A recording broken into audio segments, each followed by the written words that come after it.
Ma'am you are doing a good job, I am a student, laziness and procrastination कैसे कम करें please बताएं। ऐसे बहुत सारे क्वेश्चंस जो हमारी डे टू डे लाइफ से जुड़े हुए हैं और लगभग हर दूसरे इंसान की लाइफ में वो कॉमन है। ऐसे बार बार आते हैं और बार बार मैं उनके जवाब देने की कोशिश करती हूँ ताकि ऐसे ढेरों सवालों के एक ऐसे सटीक हल हमें मिल सके जिससे ईजी भी हो जाए हमारी लाइफ और साथ में वो प्रैक्टिकल हो फॉलो करने में, सिर्फ किताबी बातें ना हो या कहने के भर के लिए ना हो। तो यही कोशिश है ये वाले चैनल पर मेरी। तो ऐसे ही और ढेरों प्रश्न हैं घर परिवार, बच्चों, पेरेंटिंग, करियर, सब चीज़ों से जुड़े हुए। इन सब के हल खोजने के लिए आओ बहन बातें करें।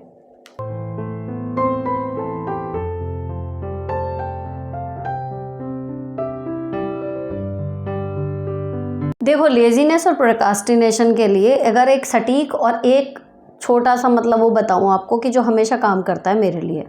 जब आपको कोई काम दिख रहा है, आपको पता है कि वो करना है, लेकिन फिर भी आप जानते बूझते भी उसको कर नहीं पा रहे, इसे ही प्रोक्रास्टिनेशन कहते हैं। ठीक है, अब इसका इलाज क्या है? आपने जितना सोचना था उस काम के लिए सोच लिया, अब आपको सिर्फ उसको करना शुरू करना है विदाउट एनी थॉट। आपको अपना दिमाग एक तरीके से साइड में रख देना है कि मतलब मैं सोच ही नहीं रहा, और जस्ट एक मशीन की तरह जाकर उस काम को शुरू करना है। अपने माइंड को उल्लू बनाना है ये कह के कि मैं बस 5 मिनट के लिए काम करूँगा या करूँगी एंड देन मैं छोड़ दूँगी अगर मुझे भारी लगा या बोरिंग लगा। आप ये ट्रिक करो तो 5 मिनट के लिए जब आप बैठते हो ना, 99% चांसेस ये हैं कि फिर आप उस काम को छोड़ नहीं पाओगे, आप उसको पूरा कर जाओगे। स्टार्टिंग ही मुश्किल होती है। और एक दूसरी चीज़ जो छोटे छोटे कामों के लिए हमेशा काम करती है, आप लेटे हुए हो या आप फ़ोन पे स्क्रॉल कर रहे हो या अपना कोई फेवरेट चैनल देख रहे हो टीवी पर या फिर यूट्यूब पर भी देख रहे हो, मैं तो कहूँ सपोज़ कीजिए मेरा ही देख रहे हो और कोई ज़रूरी काम आपका पड़ा हुआ है एंड आप छोड़ नहीं पा रहे उस चीज़ को। ठीक, अब उस ज़रूरी काम को छोड़ने के दुष्परिणाम आपको भुगतने पड़ेंगे। तो इसलिए आपके पास क्या एक छोटा सा ट्रिक बताती हूँ।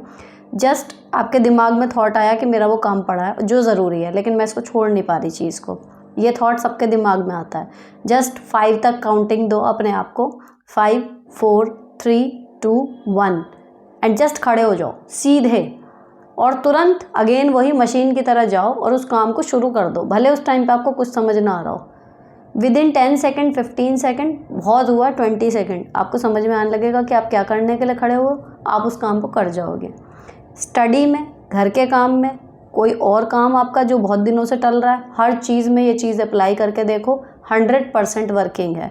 सबसे पहला 5 वाली काउंटिंग और दूसरा जस्ट 5 मिनट के लिए काम करूँगी ये कह के अपने दिमाग को उल्लू बनाना है। करके देखो, आपका आलस और आपका ये जो काम को टालने की आदत है ना, ये हमेशा के लिए आपकी प्रॉब्लम सॉल्व हो जाएगी। नेक्स्ट है, हेलो दी, मैं आपकी वीडियो 1 साल से देख रही हूँ। मेरी शादी को जून में 8 ईयर पूरे हो जाएंगे। मेरे ससुराल में 4-5 महीने पहले लड़ाई हो गई थी जिसमें मेरे ससुर ने बहुत गंदी गाली दी जो मैंने सुन लिया, और लड़ाई में कई बार मेरे ससुर मुझे और मेरे हस्बैंड को घर से जाने के लिए बोला पर मेरे हस्बैंड अभी तक नहीं गए। मेरी एक ननद है जो मुझे पसंद नहीं करती, उसकी शादी हो गई और ससुराल से वापस आ गई, अब डिवोर्स का केस चल रहा है। वो मेरे सास ससुर और हम दोनों के बीच लड़ाई करवाती है। मेरी सास सब कुछ उसके कहने पर करती हैं। आप प्लीज़ बताएं मुझे घर में रहना चाहिए या अलग हो जाना चाहिए। मेरी 5 साल की एक बेटी भी है।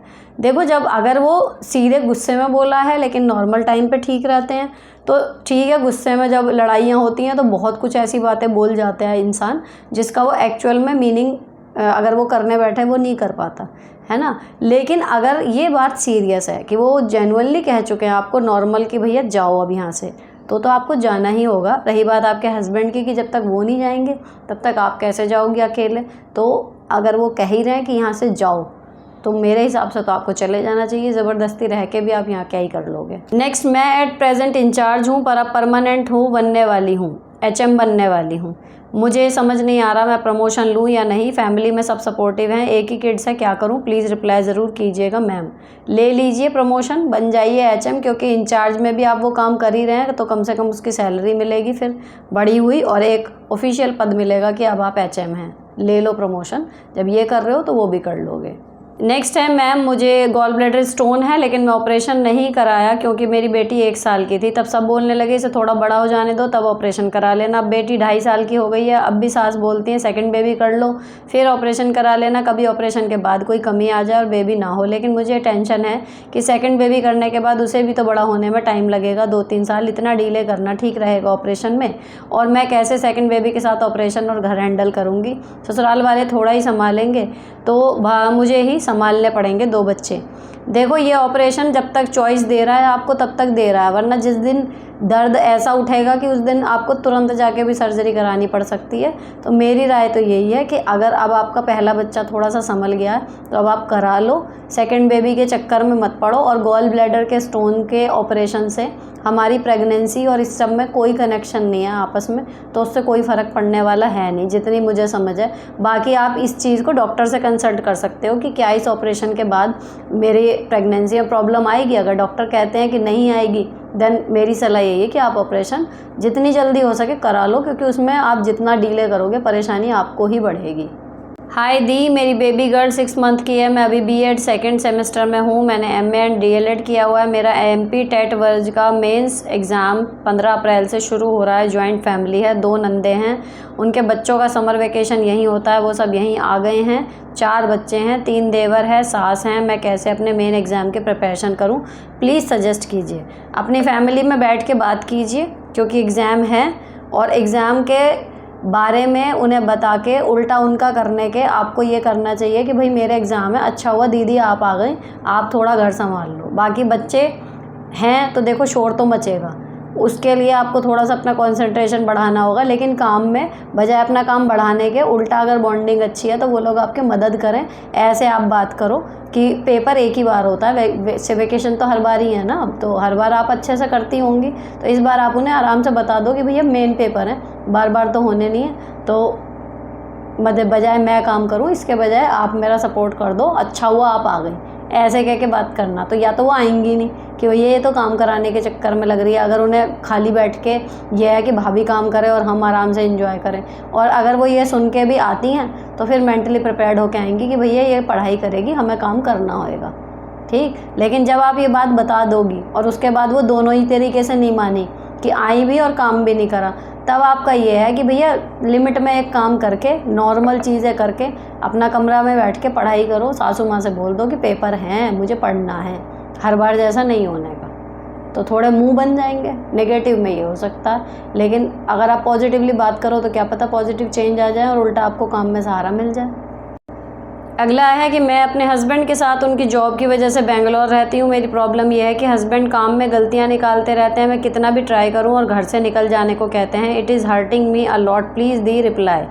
आप एक बार उनसे पूछो कि शादी की थी या क्या किया था कि मजाक है कि घर से निकल जाएं, क्यों निकल जाएं?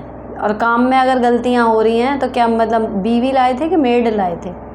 और ऐसा तो है नहीं कि आपकी कमियां निकाल रहे हैं तो वो हर चीज़ में सर्वगुण संपन्न होंगे। और मैं तो कहूँ अगर हैं भी तो जब शादी कर ली तो जो हमारा लाइफ पार्टनर है उसमें अगर 10 चीज़ों में से 8 चीज़ सही है, 2 चीज़ गलत है, तो वो भी तो हमें एडजस्ट करनी ही पड़ेंगी ना। दुनिया कमी निकाले वो कैसे निकाल सकते हैं? तो बात ये है कि आप उनसे एक बार कड़े शब्दों में पूछ लीजिए कि क्या है, घर से निकल जाओ तो मैं सच में चली जाऊँ क्या? शादी ख़त्म करनी है, डिवोर्स लेना है क्या? एक बार पूरा क्लियरली पूछ लो कि ये ताने हैं क्या, मतलब इनको मीन कर रहे हो सच में?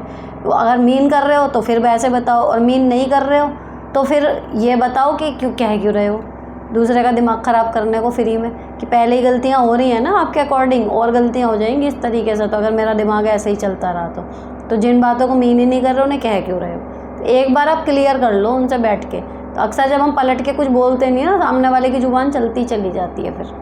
नेक्स्ट है, हेलो दी, मेरी सास नंदों ने मुझे बहुत परेशान कर रखा है, बहुत टॉर्चर करते हैं। पूरा काम करने के बाद अपनी बेटियों से कहते हैं कि सारा काम वो करती हैं। मेरा 1 साल का बेबी है, उसको भी कभी भी नहीं संभाला। मेरा बेबी सीजर से हुआ था, तब मेरी सास मुझे हॉस्पिटल में छोड़कर घर भाग गई। फिर मेरी माँ ने मेरा सब कुछ किया। इन लोगों ने मुझसे 10 दिन में काम करवाया था, मुझे खाने को नहीं दिया। जब मैंने कहा कि मुझे दर्द हो रहा है तो कहती तुमने अनोखा बच्चा पैदा नहीं किया, सब करते हैं। मैंने बनाया, खाया, बेबी का उसके कपड़े, मालिश, सब कुछ किया। इस वजह से मेरे स्टिचेस में से पस निकलने लगी। फिर भी इन लोगों को मुझ पर दया नहीं आई। जब मैं रोने लगी तो कहा नाटक है इनके सब, कोई काम ना करना पड़े इसलिए। जब मैं मायके चली गई तो लड़ाई करने लगी, मेरे हस्बैंड को भड़का दिया मेरे खिलाफ। इन लोगों ने मेरा कभी भी साथ नहीं दिया। तो मैं घर का सारा काम करती हूँ, सबका ख्याल रखती हूँ, इसके बाद भी मैं ही बुरी हूँ। हर बात पे ताने, हर काम में कमी, ये ऐसा वो वैसा। अब मैं बहुत परेशान हो चुकी हूँ। मैंने इन सब के लिए अपनी हेल्थ ख़राब कर ली, लेकिन इन सबको कभी खुश नहीं रख पाई। मेरे नंद की डिलीवरी हुई है तो मैं अब उनका काम करूँ या नहीं, क्योंकि मेरे वक्त पर मुझे सिर्फ ताने मारे गए थे। इतना झूठ बोलते हैं लोग, हर बात पे झूठ। मैं सच हो के भी चुप रह जाती हूँ, खुद को सही बताने के लिए झूठी कस्में खा जाती हैं और सब मुझे ही गलत समझते हैं। अब बर्दाश्त नहीं होता दी, प्लीज़ हेल्प मी। क्या करूँ? गलत को गलत कहूँ तो कैसे? ये लोग सब साथ में हैं और मैं अकेली। प्लीज़ हेल्प दी। देखो जी, ऐसा ना बहुत घरों में है। आपके इतने सारे जवाब भी आए हुए हैं ना, सब देखो कितना है कि कितने मेरे साथ भी यही हुआ, मेरे साथ भी यही हुआ, सेम स्टोरी मेरी ये है। इस पे 10 मैसेज पे जवाब आए हुए हैं, इस मैसेज पे 10 रिप्लाई आए हुए हैं और वो लोग यही कह रहे हैं कि हाँ मेरे साथ भी यही हुआ।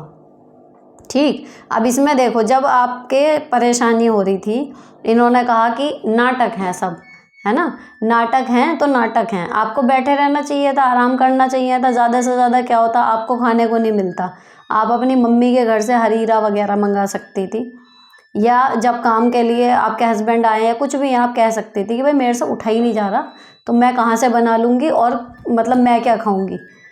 आपको अपने स्टैंड पे तब रहना चाहिए था कि मुझसे नहीं उठा जा रहा। हम औरतें गलती यही करती हैं। हाँ, एक तरफ हम कह रही हैं हमें बुखार हो रहा है, हमारा सिर दर्द हो रहा है, हमारे टाँकों में दर्द हो रहा है, या हमसे खड़ा नहीं हुआ जा रहा है, चक्कर आ रहे हैं।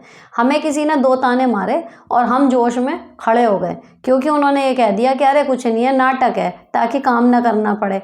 और हम खड़े हो गए ये दिखाने के लिए कि नहीं हम काम कर लेते हैं। तो ज़रा दूसरी तरीके से सोच के देखो, आपने खुद ही प्रूव नहीं कर दिया कि वो नाटक है। ये गलती हर दूसरी महिला कर रही है अपने घर में। हम परेशान हो रहे हैं, हमारे कहीं दर्द हो रहा है, हमें परेशानी हो रही है शरीर में, और इतनी हो रही है कि आज हमसे काम नहीं हो रहा, हम लेटे, लेकिन किसी ने, सास ने, नंद ने, पति ने कोई चुभता हुआ सा ताने भरा एक बाण छोड़ा हमारे ऊपर, और हम तुरंत उठ के किचन में गुस्से में कपड़े भी धो दिए, सफाई भी कर दी, सब कुछ कर दिया। बाद में हमारी बैंड बज रही है, बजने दो, उसे कोई बजाने वाला, सुनने वाला नहीं है कि हाँ ये इसकी बैंड क्या बज रही है, ये कौन सा राग अलाप रही है, उसे कोई नहीं सुनने वाला। आपने क्या करा, उनकी बात को सच साबित कर दिया कि आप नाटक कर रही थी, क्योंकि काम तो आपने सारा कर लिया। मुझे ये नहीं समझ में आता, जब आपको परेशानी होती है और आपने कहा मुझे परेशानी हो रही है, आप लोग उठते क्यों हो फिर? या तो आपको हो ही नहीं रही थी, गुस्से में कैसे कर लिया फिर काम? ये वाली बात आ जाती है पकड़ में, और इसीलिए ये होता है कि नाटक कर रहे, जबकि आपको जेन्युइनली परेशानी हो रही थी, आपने गुस्से में कर लिया, आपकी परेशानी और बढ़ गई। तो ये केवल प्रेगनेंसी की बात नहीं है, नॉर्मल में भी जब आपकी परेशानी बढ़ जाए और आपको लगे कि आज काम नहीं होगा, जस्ट से कि आज काम नहीं होगा, और फिर आप मत करो उस चीज़ को। दुनिया मरने के बाद भी चलेगी हमारे, तो हम ये सोचें अगर हम नहीं करेंगे तो कौन करेगा, क्या होगा, बच्चे क्या खाएंगे, क्या हो, मतलब यार हो ही जाता है। पहली दूसरी बार आप छोड़ोगे, मुंह बनेंगे, बर्तन पटक पटक के बनाएगी सास खाना, लेकिन खुद भी भूखी थोड़ी बैठी रहेगी कि मेरी बहू ने नहीं बनाया। अब ज़्यादा से ज़्यादा क्या हो सकता है, जलील अगर कोई है तो वो खुद बना के खा लेंगे, आपको नहीं पूछेंगे। अब आप रह गई, उन्होंने खा लिया, अब टेक्निकली गलत कौन हुए, वो हुए। अब आप जाओ किचन में अपने लिए कुछ करके ले आओ। अब उसमें कोई क्या कहेगा कि नाटक है, नोटक है, भैया तुमने दिया नहीं, तबीयत मेरी ख़राब है तब भी नहीं दिया, अपने लिए तो बनाऊंगी ना कुछ, आप लोग दे देते तो मुझे उठना ही नहीं पड़ता, रेस्ट कर लेती। अब टेक्निकली आप राइट हो, अपने लिए अगर उठ के खड़ी होकर कुछ कर भी लिया तो, लेकिन उनके एक ताने से जो ये गोली की तरह निकल के महिलाएं जाती हैं ना और काम कर जाती हैं गुस्से में सारा, और फिर तबीयत भी ख़राब होती है, आपकी बात भी ख़राब होती है जो आपने पहले कही थी, और सारी चीज़ें बिगड़ती चली जाती हैं, और बाद में हमारे मन में उनके लिए कड़वाहट और आ जाती है कि मेरी तबीयत ख़राब थी, देखो फिर भी इन्होंने मुझे करके नहीं दिया। समझ रहे हो? तो जो अभी तक इस कंडीशन में नहीं पढ़े ना, आगे पढ़ें तो उस चीज़ को ज़रूर ध्यान रखना कि अगर तबीयत वास्तव में ख़राब है और परेशानी है, आप कह रहे हो कि मुझसे काम नहीं होगा, तो आपसे काम नहीं होगा। चाहे फिर कोई नाटक कहे, चाहे ताना कहे, आपको मन में पता है ना कि आप नाटक नहीं कर रहे हो, तो क्यों प्रूव करना है आपको सबके सामने अपने आप को? सारी बात ये है। अब इनके केस में कि नंद का प्रेगनेंसी हुई है, वो करूं नहीं करूं, देखो जी, जब से अब तक आप करती आ रही हो, आपके उस करेवे का कोई गुण एहसान नहीं है। अब कर दोगी, आपके इस करेवे का भी गुण एहसान नहीं है। नेकी कर दरिया में डाल वाली बात कि मुझे अपना कर्मा सुधारना, उस तरीके से आपको करना चाहो कर दो। लेकिन अगर टेक्निकली देखो तो जब उन्होंने नहीं किया, आप भी मत करो। जब वो कहें कि हम इसका क्यों नहीं करा, आप भी सेम डायलॉग चिपका दो जो आपको बोला था कि इन्होंने अनोखे बच्चे थोड़ी पैदा किए हैं, हमने भी किए हैं, बात खत्म। बिल्कुल उसी स्टाइल में बोलना जैसे आपको बोली गई है, अपने आप रिकॉल हो जाएगा कि अच्छा ये वहाँ से आ रहा है, समझ रहे हो। तो आगे से जब तबीयत खराब हो ना तो रुको, और सच में रुको। और अगर लग रहा है कि इतनी तबीयत नहीं खराब है, कर सकती हूँ, देन करते रहो।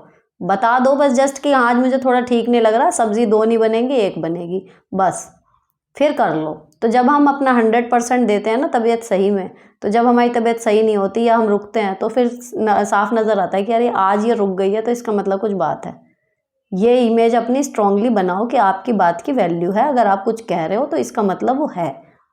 नेक्स्ट टाइम मैम मेरी प्रॉब्लम है कि मेरी नोज़ में कोई फंक्शनल प्रॉब्लम नहीं है, बट फ्लैट है और टेढ़ी भी है, जो देखने में अच्छी नहीं लगती, जिसकी वजह से मेरा कॉन्फिडेंस लो रहता है। मैं सेल्फी नहीं लेती, लोगों को फेस करने में बुरा लगता है।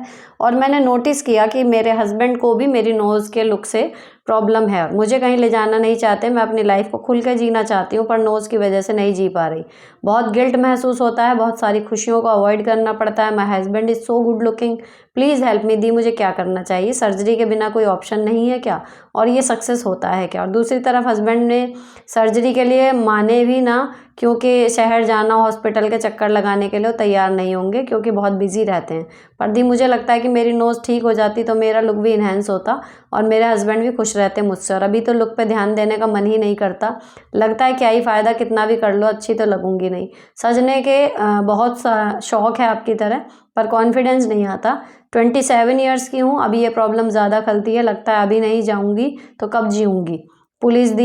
प्लीज़ दी help me to live life easy, other sister can also help from comment section. देखो अगर ये चीज़ इतनी आपके लिए बड़ी है तो फिर आपको सर्जरी करा लेनी चाहिए, ठीक। लेकिन मैं आपको बताऊं, जैसी नाक आप बता रहे हो अपनी, ऐसे मेरी जानने वाले में है एक लड़की, उसकी है इस तरीके की। लेकिन जो बाकी का है कि फिगर, बाल और उसका क्वालिफिकेशन मोस्ट इम्पॉर्टेंट, और सबसे बड़ा फिर उसका कॉन्फिडेंस, स्कूटी ड्राइविंग वगैरह सब कुछ, है ना। तो वो जब तैयार होती है, हर जगह अपनी सोशल मीडिया पे भी पिक्चर्स डालती है, सब कुछ करती है ना। आपकी निगाह जाएगी, मैं आपको बिल्कुल ऑनेस्ट बताऊं, उसका चेहरे को देख के निगाह जाती है कि उसकी नाक नॉर्मल लोगों जैसी नहीं है। लेकिन कहीं भी ऐसा नहीं लगता कि हम उसे ये कह दें कि नाक की वजह से वो बदसूरत लग रही है। उसकी नाक अलग है लेकिन वो बदसूरत नहीं लग रही, क्योंकि उसने अपनी बाकी चीज़ें, अपनी स्किन, बाल, हेयर स्टाइल, साड़ी ड्रेपिंग, जो कुछ भी पहनती है वेस्टर्न, साथ में क्वालिफिकेशन, डांस स्किल्स, सब कुछ उसने इतना इम्प्रूव किया हुआ है, इतना अच्छा है उसका, कि वो नाक जो उसकी एक अलग सी है ना, कहीं उसकी पर्सनैलिटी में आड़े नहीं आती।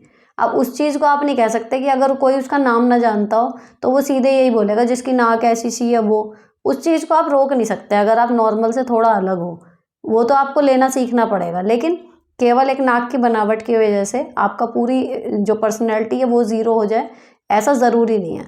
लेकिन अगर ऐसा हो रहा है, आप नहीं कर पा रहे, देन आपको सर्जरी करा लेनी चाहिए। रही बात बिजीनेस की, अगर ये नाक की सर्जरी ना होती, कोई और इंटरनल प्रॉब्लम होती जिसके लिए सर्जरी की ज़रूरत पड़ती, तब भी तो आप शहर जाती ही ना। तो जब आपकी पूरी लाइफ इसकी वजह से डिस्टर्ब हो रही है, तो ये भी एक मान के चलो कि बीमारी की तरह है, और इसके लिए स्पेशल टाइम और पैसा मुझे निकालना है। इसी चीज़ के लिए आपके हस्बैंड को कन्विंस करना है और ख़ुद को भी, और सॉर्टेड हो जाएगी लाइफ। दोनों ऑप्शन है आपके पास। हेलो दी, मैंने अपने फैमिली मैटर कभी आपसे शेयर नहीं किए, लेकिन आपको काफ़ी सालों से फॉलो कर रही हूँ और मैंने अपने जीवन का महत्व समझा, और आपकी जितनी भी तारीफ़ की जाए शब्द कम पड़ जाएंगे। इतना समझ लो, आप मेरी जीवनदायिनी हो। थैंक यू दी, थैंक यू। कंचन पासी इन्होंने कमेंट किया है ये। मुझे खुशी है कि मैं किसी की लाइफ में पॉजिटिव चेंज ला पाई। नेक्स्ट है, दीदी मेरा नेवी ब्लू कलर के कपड़े पहनने का बहुत मन करता है, पर मेरा कलर डार्क है। मैंने एक बार साड़ी ली तो पहनने से पहले ही लोग बोल देते हैं ये कलर तुम पर अच्छा नहीं लगता, मैं क्या करूं मैम आप बताओ। किसी की मत सुनो, जो कलर पहनने का मन कर रहा है ना उसको पहनो, शीशे में देखो कैसा लग रहा है। और कई बार कलर के साथ आपने एक्सेसराइज उसको कैसे किया है, साथ में मेकअप कैसा किया है, बहुत फ़र्क पड़ता है उस चीज़ से। और बाकी एक वो होती है ना, मतलब अगर मैं डीप में जाऊँ, एक वार्म टोन होती है, कूल टोन होती है इंसानों की, तो उनके कलर होते हैं फिक्स कि उनके ऊपर कूल टोन वालों के ऊपर कुछ कलर अच्छे लगते हैं, वार्म टोन ऊपर जो रहते हैं वो अलग। अब यहाँ पर ना आप अपनी रिस्ट देखना, तो यहाँ पर अगर जिनकी पर्पल पर्पल सी ऊपर को रहती हैं उनका अलग रहता है कलर का हिसाब, जिनकी ग्रीन वाली पास रहती है उनका अलग। इसमें मैं कंफ्यूज हूँ कि शायद पर्पल वाली जिनकी सामने से दिखती हैं वो कूल टोन वाले होते हैं। तो अब जैसे मेरी है ना, तो मेरी दोनों दिखती हैं, तो ये मिक्स टोन होती है। तो ये जो मेरा वाला है इसमें ऐसा होता है कि आप गोल्डन भी पहनेंगे, ऑक्सीडाइज भी पहनेंगे, दोनों अच्छा लगेगा। आप डार्क कलर भी पहनेंगे, आप लाइट कलर भी पहनेंगे, अच्छा लगेगा। दैट्स वाई कि जो आप लोग कहते हो ना कि आपके ऊपर सारे कलर अच्छे लगते हैं, वो सारा अंडर टोन का हिसाब होता है। तो ज़रूरी नहीं है कि आपके ऊपर नेवी ब्लू कलर अच्छा नहीं लग रहा तो इसमें आपके कलर की दिक्कत है, मे बी आपका अंडर टोन ऐसा है। तो इसके लिए ना आप यूट्यूब पे सिंपली सर्च करना अंडर टोन, है ना, how to wear clothes according undertone, इस तरीके का सर्च करना, तो आपको उसकी डिटेल्ड मिल जाएंगी वीडियोस कि कैसे आप पहचान करो कि आपकी टोन कौन सी है, अंडर है या वार्म टोन है या वो वाली है कूल टोन है। और उसके अकॉर्डिंग जो कलर आपके ऊपर अच्छे लगने वाले होंगे ना आप उनको सेलेक्ट करो, अच्छे लगेंगे। और अगर ये है कि नेवी ब्लू आपको पहनने का शौक है, पहनने से पहले ही लोग कह दे रहे हैं, तो पहन के दिखाओ उन्हें कि देखो तुम कह रहे थे अच्छा नहीं लग रहा, लेकिन देखो कितना बढ़िया लग रहा है। उसको ऐसे पहन के दिखाओ कि वो खुद सोचे कि अरे हमें तो लगा था।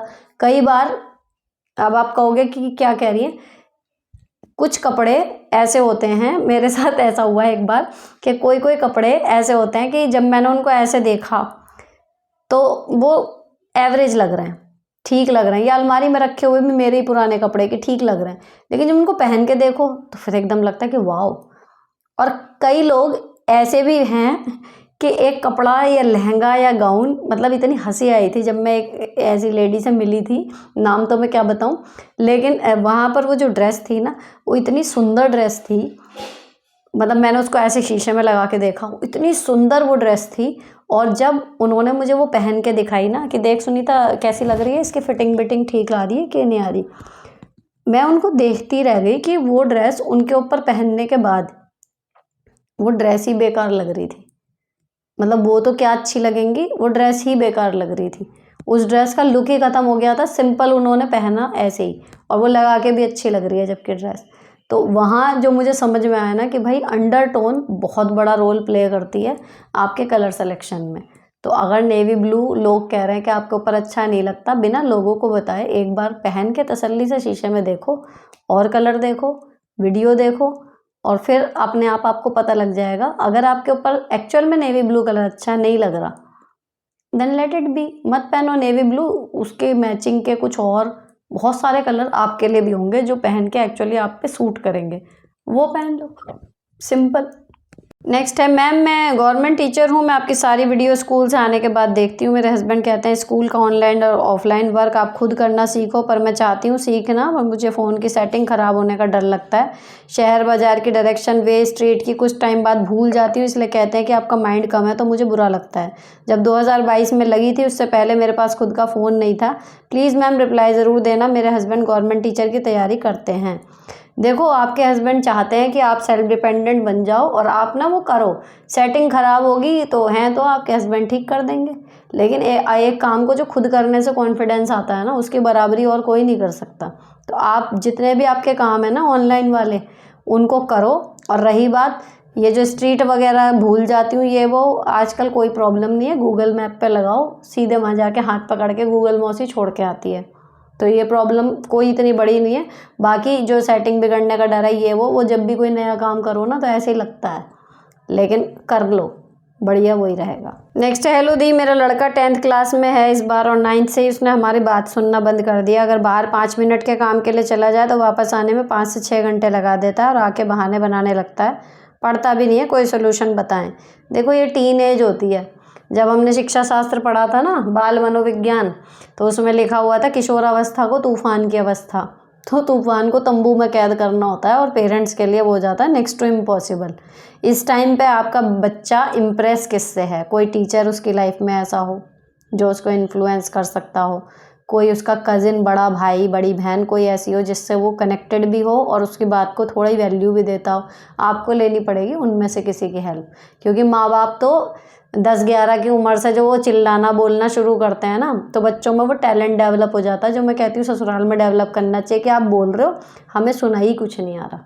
मेरे तो अपने बच्चों को मजाक में कहते हैं कि कान के आर पार है क्या मामला, कि इधर से गया उधर से निकल गया मतलब सुना ही नहीं आ रहा कि हम क्या कह रहे हैं, रिएक्शन नहीं आ रहे उस हिसाब से कुछ। तो सोचो जब 11 में अगर बच्चा ऐसा हो रहा है तो धीरे धीरे वो 17-18 साल में तो थोड़ा उसके अंदर चेंजेस भी आते हैं। तो आपको किसी ऐसे बंदे की उस टाइम पे तो समझाने के लिए मदद लेनी पड़ेगी जिससे वो बंदा, आपका बच्चा जुड़ा हुआ हो, ठीक। और आपका बॉन्ड अगर होता इतना ज़्यादा और वो आपकी बात सुन रहा होता तो यहाँ तक बात पहुँचती नहीं।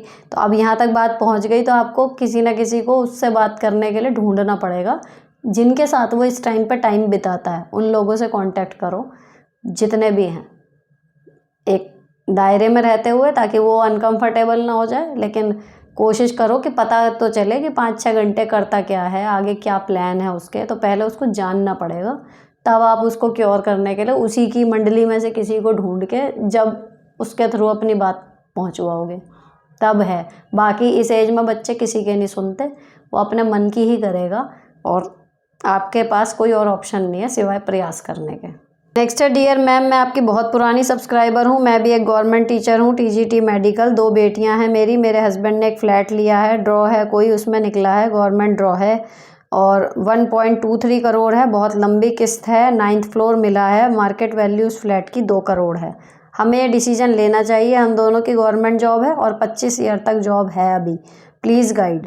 देखो मेरे हिसाब से तो जो सबसे बढ़िया रहता है वो इंडिविजुअल घर रहता है, अपना बनाओ, है ना। लेकिन अगर फ्लैट मिला है और 2 करोड़ का आपको 1 करोड़ 23 लाख में मिल रहा है तो ले सकते हो।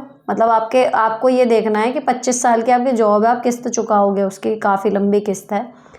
आगे आपकी लाइफ में जो चेंजेस आएंगे उसके अकॉर्डिंग जितना आपको स्पेस चाहिए होगा उतना उस फ्लैट में हो जाएगा, आप उसमें उतने साल आराम से रह सकते हो तो जाओ। और अगर वो ऐसा है कि इन फ्यूचर आपको आने वाले सालों में जितनी जगह की ज़रूरत पड़ेगी वो नहीं है और आपको स्विच करना पड़ सकता है, तो फिर फ्लैट में एक्सटेंशन की उम्मीद नहीं रहेगी।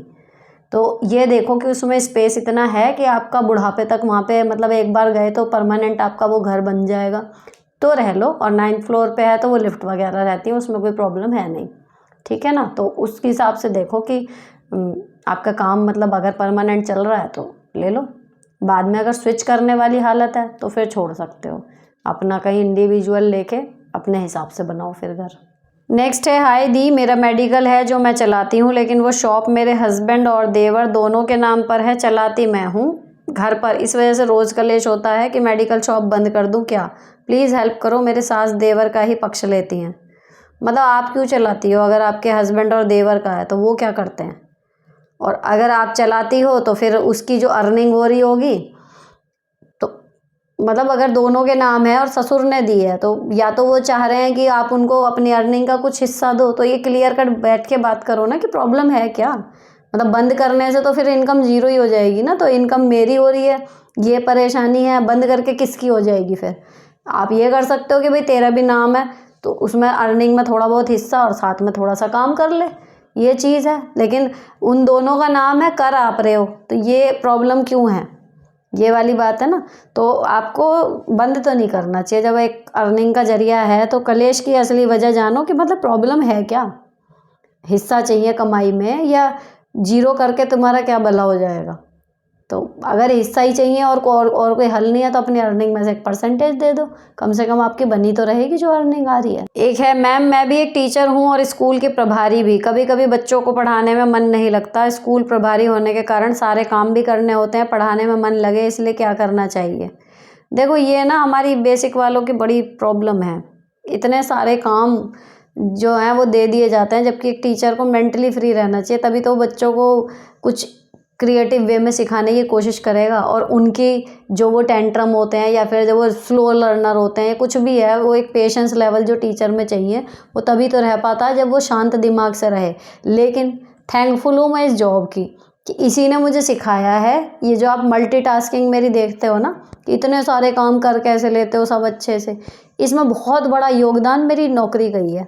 क्योंकि हमारी लाइफ ही ऐसी है कि वहाँ पर इतने सारे काम हमें करने होते हैं। अगर हम सोचें ना कि हम बस एक टेबल पर बैठ के सिर्फ बच्चे पढ़ाएंगे, हमें ऐसी लाइफ नहीं मिलती। वहाँ पर हमें सारे कामों को करते हुए, सारी चीज़ों को नियम के साथ निपटाते हुए बच्चों को पढ़ाना है।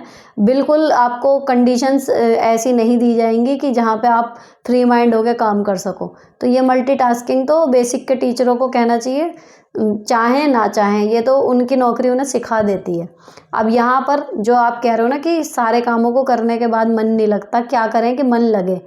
ठीक, तो देखो 6 घंटे का आपका विद्यालय है, उसमें आप मान के चलो कि 1 घंटा मुझे पेपर वर्क या और कामों के लिए देना ही देना है। उस टाइम में बच्चे क्या करेंगे वो आप सोच के रखो, वो उन्हें दे दो काम कि भाई ये वाली चीज़ है, ये है। उस टाइम पे आप ऐसा काम उनको दोगे जिसमें आपको ही ज़रूरत उनको नहीं पड़ेगी। 1 घंटा जब आपने उस काम को कर लिया आपने एक्स्ट्रा वाले को, फिर भी आपके पास 5 घंटे बच जाएंगे। तो मान के चलो कि मैं प्रभारी हूँ, इसलिए मैं पूरे 6 घंटे अपने स्टूडेंट्स के साथ नहीं बिता पाऊँगी। 1 घंटा या 1.5 घंटा मुझे ऑफिशियल कामों के लिए देना पड़ेगा। लेकिन हाँ, जो बाद के 4 घंटे बचेंगे या 4.5 घंटे बचेंगे, वो मैं बहुत अच्छे से पढ़ाऊँगी। और जब आप काम को कैटेगराइज कर लोगे ना कि एक तरफ आपने बैठ के वो काम निपटा लिया अपना रजिस्टर का या जो ऑनलाइन का है, ठीक, तो आपके पास जो भी समय बचेगा, अब आप फ्री माइंड होके कि ये टाइम मेरा और मेरे स्टूडेंट्स का है। अपने मन को ये जब आप बोल के जाओगे ना, तब मन लगेगा। और बाकी कुछ दिन होते हैं ऐसे कि जब आप इतना थक जाते हो ऑनलाइन वाले कामों से, इतने ज़्यादा वर्कलोड इधर उधर का बढ़ जाता है, या आप आज प्लान करके जा रहे हो कि आज बच्चे को ये सिखाएंगे, आज हम अपनी क्लास में ये कराएंगे, और आपको भेज दिया किसी और ड्यूटी पर, तो अपसेट होना स्वाभाविक है। लेकिन उसको अपने ऊपर हावी मत होने दो। ठीक है, थोड़ी देर के लिए मूड हुआ कि अरे यार मैंने वहाँ सोचा था ये करूँगी, अब ये हो गया। लेकिन ऐसा नहीं है कि साल के 365 दिन आपके साथ यही होगा। तो जो हो सके उतना करो। रोज़ मतलब कहना हर बॉल पे छक्का मारेंगे ये प्रेशर मत लो। लेकिन जितना हो सके दिन के अगर 6 घंटे में से आपने 4 घंटे भी अपने स्टूडेंट्स को अच्छे से पढ़ा लिया ना, तो भी काफ़ी कुछ उनको आ जाएगा और आपको एक सेटिस्फेक्शन रहेगा कि हाँ, मैंने बाकी के ऑफिशियल कामों के साथ, बाकी नियमों को पूरा करने के साथ ही अपने स्टूडेंट्स के साथ भी जो टाइम मुझे बिताना था मैंने बिता लिया। तो यही है नौकरी, कला है नौकरी करना। तो सीख जाओगे धीरे धीरे, अगर अभी तक नहीं हुआ अभ्यस्त तो हो जाओगे। नेक्स्ट आया है जी, हेलो दी, आप कैसे हो? मैं अच्छी हूँ जी। मेरा एक कन्फ्यूजन है कि मेरे पास गोल्ड ज्वेलरी थोड़ी कम है, बाकी सभी रिलेटिव्स के पास है ज्वेलरी। तो मेरा बहुत मन है कि मैं 1 ग्राम गोल्ड ज्वेलरी लेना चाहती हूँ, मुझे बहुत ही ज़्यादा पसंद है। बट 1000 की रेंज है, सोच रही हूँ लेकिन पैसे खर्च करूँ कि नहीं, मेरे पास पैसे भी हैं और उसे यूज़ नहीं कर पा रही हूँ। आप प्लीज़ सजेस्ट करें कि मैं ग्राम गोल्ड ज्वेलरी में इन्वेस्ट करूँ कि नहीं। प्लीज़ रिप्लाई ज़रूर करना दी, मेरी बहुत हेल्प होगी। एक्चुअली मेरी फैमिली में वेडिंग है, प्लीज़ हेल्प मी। देखो, अगर आपको शौक़ है ज्वेलरी पहनने का, तो ये मान के चलो ना कि सोने की पूरी अगर ओरिजिनल बनाओगे तो कई लाख में बनेंगी। तो 1000 रुपये से ऊपर अगर है भी, आपका शौक़ पूरा हो जाएगा। उनकी पॉलिश वगैरह भी कहीं नहीं जाएगी, अगर सही जगह से ली होगी सुनार वगैरह से, ले लो भाई। लाखों के बजाय आपका हज़ारों में काम होगा ना, अगर आपकी पहनने की इच्छा है ही। वैसे तो जिनको इच्छा ही नहीं होती उनका सोना का भी लिया हुआ पड़ा ही रहता है लॉकर में, कोई पहनता ही नहीं, सब आर्टिफिशियली लटका के घूमते हैं। लेकिन अगर आपको गोल्डन पहनने का शौक़ है तो फिर क्यों नहीं लेना, ले। और पैसे अगर उसमें नहीं डालने रियल गोल्ड में, तो अगर आपको रिलेटिव्स की बराबरी करनी है, उनसे बढ़िया डिज़ाइन मिल जाएंगे आपको। वो सोने के पहनेंगे 3, आप ग्राम गोल्ड ज्वेलरी के पहनना 10, हर फंक्शन में बदल बदल के बढ़िया बढ़िया। तो इतना क्या सोचना है, जब शौक़ है तो ले लो। नेक्स्ट है, हेलो मैम, मेरी शादी को 15 साल हो जाएंगे। मेरी सासू माँ जब से उनके मायके वालों या ऐसे कहो कभी किसी को रखती रहती हैं, रखती आ रही हैं। मेरे एक देवर है, 2 नंद है। मेरी सासू माँ को नंदों से ज़्यादा लगाव है, कुछ भी हो बेटी को देना है। अपने बेटों के बारे में कभी नहीं सोचती। छोटी ननद पास में ही रेंट पर रहती है, उसके घर में चलती आ रही है। दिन भर मेरी सासू माँ और नंदे फ़ोन पर लगी रहती हैं। घर में हो सब खबर पहुँच जाती है। दूसरे के आगे मेरी बुराई करती हैं और मेरे आगे बोलती हैं, मैं कभी बुराई नहीं करती। मुझ में बहुत फ़र्क रखती है। ननद रोज़ यहीं पड़ी रहती है। देखो जी, इसका कोई इलाज नहीं है। नंद ना होती देवर होता, तो सास ससुर तो किसी एक की तरफ ही झुकेंगे, वो सबकी तरफ बराबर नहीं हो पाते। ये हर घर की कहानी है। तो आपकी नंद की चलती है, चला लो, फ़ोन पे लगे रहते हैं, लगे रहो। दूसरे के सामने आपकी बुराई कर रहे हैं। फिर कल भी यही बात आई थी कि जिनके सामने बुराई कर रहे हैं उन्हें दिख नहीं रहा कि सारा काम आप ही कर रहे हो, तो आप अपना काम करते रहो। बाकी उनके साथ सिर मारने का ना, आपकी एनर्जी वेस्ट करने के अलावा कोई और उसका हल निकलने वाला है नहीं, फल नहीं मिलने का, हल नहीं, इसका और कोई फल नहीं मिलेगा।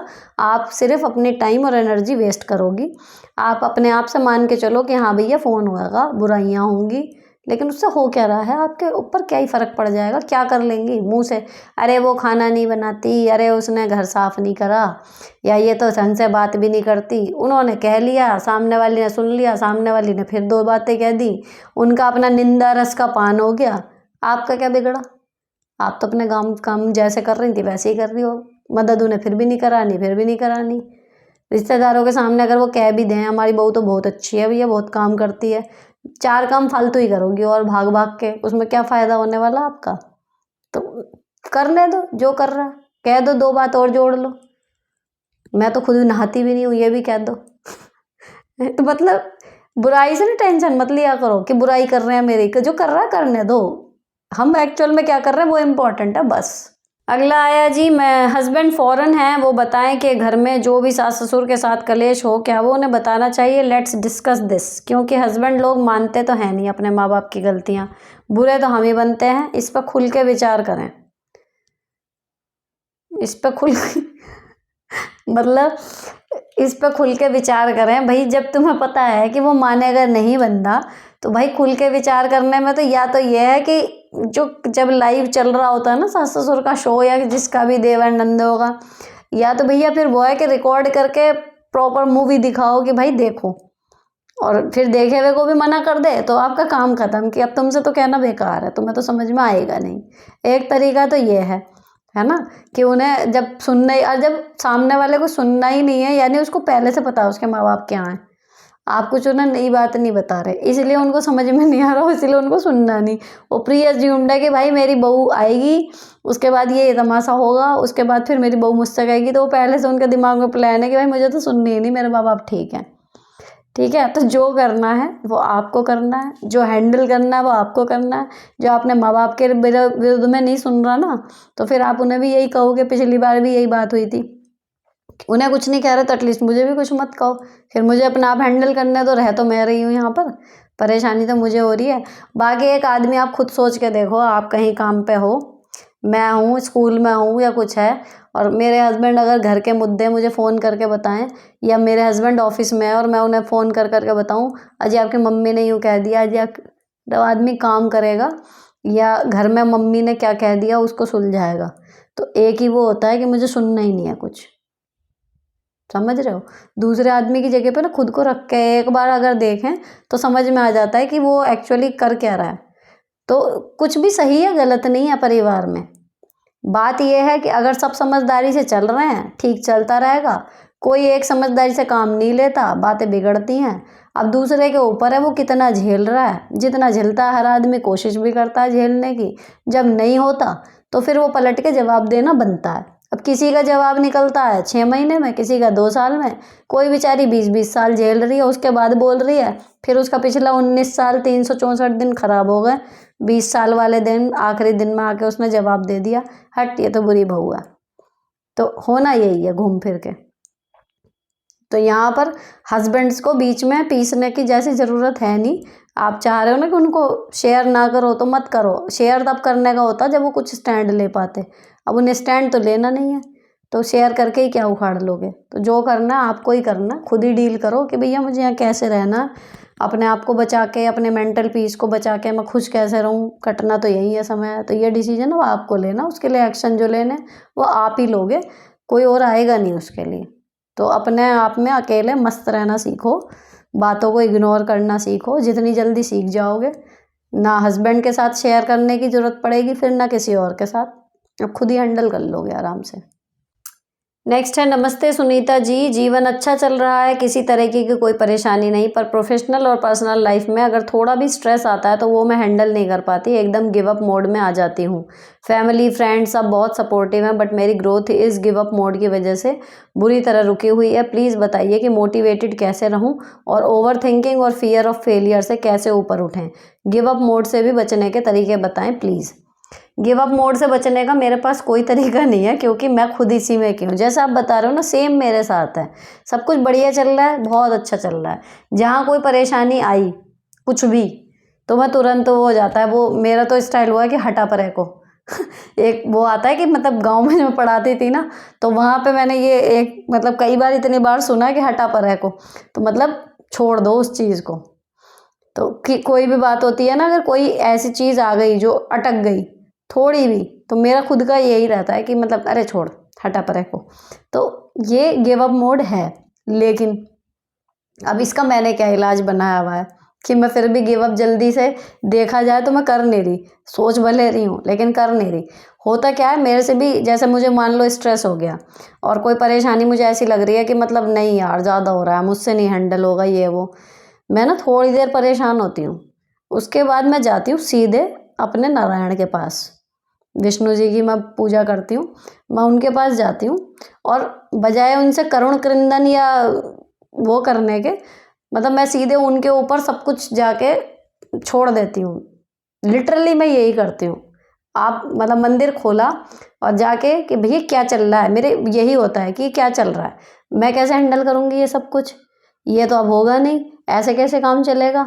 मैं मतलब उनसे प्रॉपर ऐसे बातें करती हूँ, मैं उनको हमेशा अपना डैडी बोलती हूँ तो मैं उनसे हमेशा मतलब जाके पूरी बात उनसे बता देती हूँ कि ये क्या हो गया, अब मैं कैसे करूँगी, इसका क्या हल निकलेगा, ऐसे थोड़ी, ये तो मुझे अच्छा नहीं लग रहा। ये सब जाके मैं बात उनसे करके और मेरा मन बिल्कुल हल्का हो जाता है। और एंड ऑफ द वो कन्वर्सेशन जो मेरी अपने अंदर से चल रही होती है, या मैं अपने हस्बैंड से बात कर रही होती हूँ किसी बारे में, एंड लाइन हमेशा यही होती है 10-15 मिनट के डिस्कशन के बाद अपने हस्बैंड से या विष्णु जी से डिस्कशन करने के बाद ये होता है फाइनल कि ठीक है।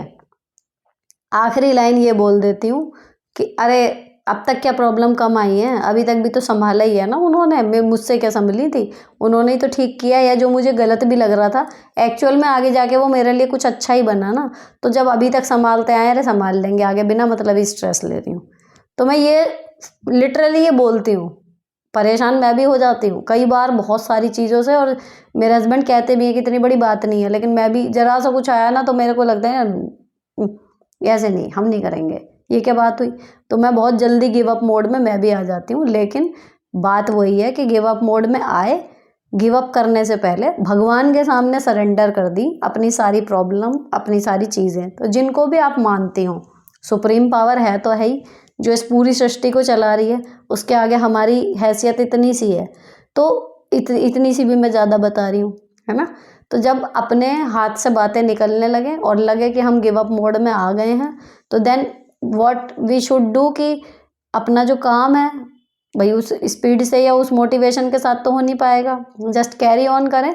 10 मिनट 15 मिनट रुक जाओ, आधा घंटा रुक जाओ, 1 घंटा रुक जाओ, एक दिन रुक जाओ, और अपनी सारी प्रॉब्लम जितना भी स्ट्रेस है सब कुछ भगवान जी को बताओ, उन्हें बता के समर्पण कर दो कि भैया आप जानो जैसे करोगे, अब तक आपने चलाया है आगे भी आप चलाओगे। जब बंदा इस तरीके का डिवोशन दिखाता है ना, आप सच में जब भगवान पर भरोसा करके उन पर छोड़ देते हो ना अपनी प्रॉब्लम, तो एक्चुअल में वो संभाल देते हैं। और जब तक हम भिड़े रहते हैं कि नहीं मुझे करना मुझे करना मुझे करना, तो वो एक्चुअल में वो कहते करके निपट ले, तू ही कर ले। मुझे ऐसा लगता है इस तरीके से ये चीज़ें काम करती हैं। मेरी लाइफ में चल रहा है फंडा। तो भगवान पे अपना जितना भी स्ट्रेस जिस वजह से हो रहा है, वो दुख बजाय किसी को बताने के, जो एक्चुअल में संभालने वाला है उसको बताओ, जिसके पास असली सुप्रीम पावर है, और वो वास्तव में सब कुछ ठीक कर देते हैं। तो मैं तो वही है। और अगर कोई चीज़ ठीक नहीं होती, मेरे हिसाब से नहीं हो रही जैसी मैं चाह रही हूँ, तो अब इतने सालों की ज़िंदगी में ये देख लिया कि कुछ चीज़ें ऐसी हुई हैं जो मुझे उस टाइम पे लगता था कि अरे ये कितना गलत हो गया, भगवान कहाँ हैं, ऐसा कैसे कर दिया भगवान ने मेरे साथ। लेकिन बाद में कुछ सालों बाद पता लग रहा है कि वाह अच्छा हुआ वो हुआ, तभी तो ये हो रहा है। तो विश्वास रखो सुप्रीम पावर पे, और ये गिव अप वाला नेचर जो है नॉर्मल है। किसी का बहुत मतलब जिजी विशा रहती है, वो भिड़ा रहता है, कोई बहुत जल्दी गिव अप कर जाता है। तो अब इसका क्या ही करें, अपनी मिट्टी तो हम बदल नहीं सकते, लेकिन हाँ सरेंडर कर सकते हैं भगवान के सामने। तो आप भी ट्राई करो, क्या पता आपके लिए भी ये चीज़ काम कर जाए। नेक्स्ट, हेलो दी, मैं अपने घर की बड़ी बहू हूँ। मेरी शादी को 15 साल हो गए हैं। मैं अपने घर के सारे काम बहुत अच्छी तरह से निपटाती आई हूँ। मेरे देवर की शादी हो गई, 2-3 साल हो गए हैं। मेरी देवरानी का नेचर कुछ ठीक नहीं है। मैं उसे कितना भी अपनापन रखती हूँ, लेकिन उसका नेचर कुछ अलग ही है। मुझे उससे अटैचमेंट रखना चाहिए, ज़्यादा या नहीं? देखो, ऐसे रिश्तों को निभाओ दिमाग से, टेक्निकली राइट होते हुए। अपने इमोशंस ऐसे बंदे के साथ जोड़ोगे जो रिवर्ट बैक नहीं कर रहा, तो बदले में आपको इमोशनल अत्याचार अपने साथ झेलना पड़ेगा। ठीक है ना? तो देवरानी है, उसको देवरानी के हिस्से का मान सम्मान और अपनी जिठानी के हिस्से की इज्जत बनी रहे, ऐसा रिश्ता अपना रखो। ज़्यादा इमोशनल बॉन्ड मत रखो। ठीक है?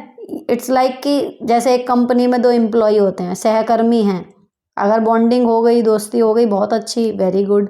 लेकिन लड़ाई ना हो, म्यूचुअली अगर काम भी कर पा रहे हैं, then it is also very good.